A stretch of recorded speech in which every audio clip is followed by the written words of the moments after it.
Welcome back guys, Kidnans TV back again with another video. So ang gagawin pala natin ngayon guys ay magpintura tayo sa countertop table. So ang gamit ko na masilya guys ay liquid tile cast. Tapos sinahaluan ko yan ng guys, liquid tile primer at saka konting patching compound. So ayan guys, para malinaw ay ipapakita ko yung pagtimpla ko dyan guys. So ayan, naglagay ako ng liquid tile cast dyan guys, no. Tapos ayan, lalagyan ko siya ng guys, konting patching compound para medyo kumatawan siya guys, no. Tapos pagkatapos maglagay ng patching compound, maglagay tayo ng liquid tile primer konti rin, yung tama-tama lang na hindi siya masyadong malabnaw guys, para maganda siya ipahid. So ayan guys, masilya na ako dyan, no. So first coating tayo guys. So napakaganda niya ipahid guys, no, sa mga hindi pa nakasubok ng ng ganitong preparasyon. So depende na yan sa inyo guys, no. Pwede rin naman yung kung yung nakasanayan nyo gaya ng mga lacquer type. So iba naman itong sa akin guys, no. Straight solvent type finish naman to. So iba din yung lacquer type na finish. So ayan guys, tuyo na yung first coating. So nililiha ko siya ng number 120 guys, no. Kunting liha lang yan guys. Tapos saka tayo mag-apply ng second coat.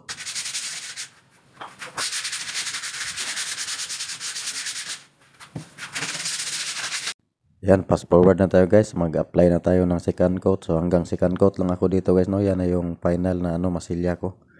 Tapos pagkatuyo niyan ay lilihain ko pa din ng yan guys, kunting liha ng number 120. So makunat lihain yung solvent base guys, no. So kailangan yung pag masilya kayo nito ay pakikinisin nyo na lang para hindi na kayo matagalan at mahirapan sa pagliliha.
So ayan guys, tapos na tayo mag second coat at tuyo na. So ayan, nililihan na natin ng number 120 guys, no.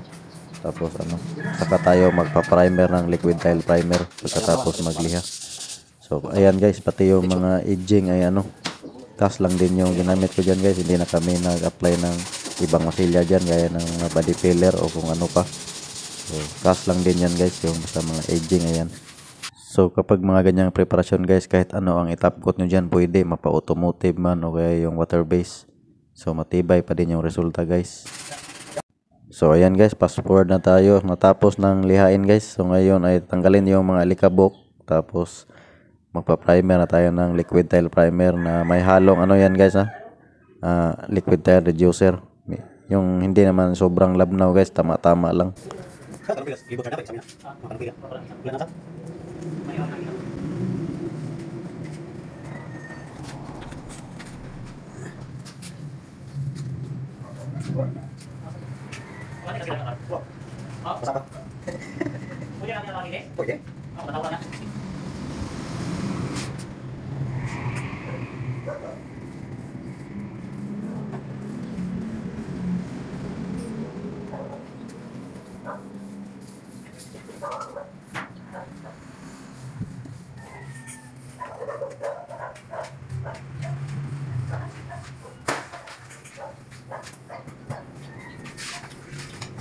Sige, boleh sebentar ya. Terus Pili ako babay.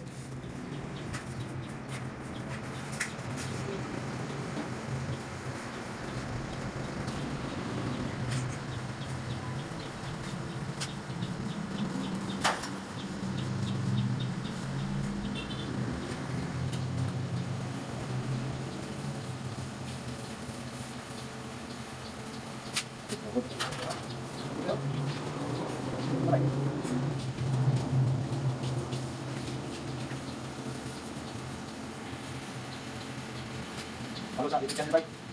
Baik. Halo sa ikan. Ah, oh, salamat ka. Sa sini oh. Ito yung di pangalaw, di mo ito. Hindi pa no, palit mo galit tayo para ini. Sorry ini. Bulan ko sawa.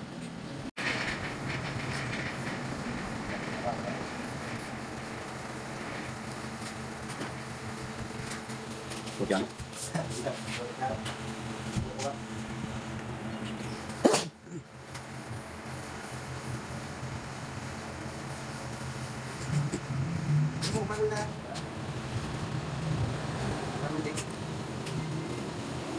Ah, itu sekarang. Ini dulu itu kan.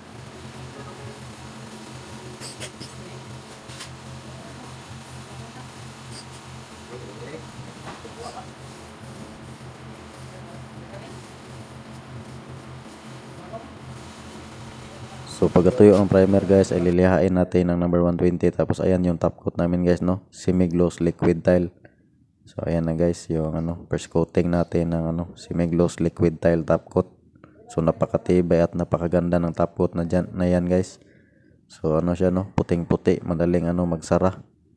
So depende na yan guys, no, kung gusto nyo i-spray o kaya nagtitipid kayo sa reducer ay pwede yung i-roller yan guys. Maganda rin yung resulta niya. Sa mga hindi pa nakasubok ng ganyan na top coat guys ay napakatibay ng top coat na yan dahil solvent base siya. So pagkatuyo ng first coating guys ay lilihain natin siya ng number 240, no, bago tayo mag-apply ng second coat. So ayan guys yung first coat natin. So semi gloss lang yan guys, meron ding gloss niyan yung mas makintab dyan guys, no, kung gusto nyo ng makintab. At ayan guys, tapos na yung pangalawang mano natin at tuyo na siya. So ayan yung finish na guys, no, yan ang tinatawag na straight solvent base finish.